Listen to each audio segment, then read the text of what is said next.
அஸ்ஸலாமு அலைக்கும். நினைவில் நிற்பவை.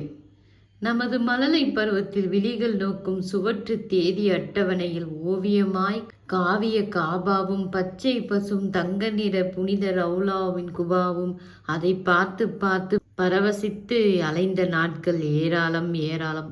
அன்றைய பச்சிலம் பருவத்தில் ஹஜ்ஜு புனித யாத்திரை மாதத்தில் எமது ஊரில் ஒற்றை பள்ளிவாசலில் ஒலிபெருக்கியின் மூலம் விழாக்கோலமாய் விவரிக்கப்படும் இந்த தெருவில் வசிக்கும் இன்ன குடும்பத்தை சார்ந்த இன்ன பெயருள்ள இன்னார்கள் இருவரோ மூவரோ நால்வரோ புனித யாத்திரை பொன்னெழில் ஹஜ்ஜிற்கு புறப்பட்டு செல்கின்றார்கள். அவர்களுக்கு நமது ஊர் ஜமாத்தார்களும் மக்களும் மிகுந்த மரியாதை செலுத்தி வழியனுப்பி வைக்கும் வைபவம் நடைந்தேறுகின்றது. அனைவரும் அதில் கலந்து சிறப்பித்து அந்த பயணிகளை வழியனுப்பி வைப்போம் வாருங்கள் என்பதாக. அந்த ஹஜ் யாத்திரியர்களை நாம் காணும் போதெல்லாம் பிரமிப்பாகவும் பெருமையாகவும் இருக்கும்.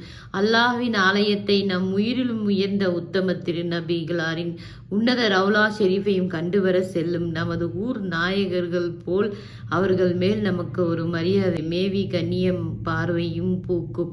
அது ஒரு அழகிய காலம். தொடரும் இந்த நினைவுகள். அஸ்ஸலாமு அலைக்கும் வரஹ்மத்துல்லாஹி வபரகாத்துஹு.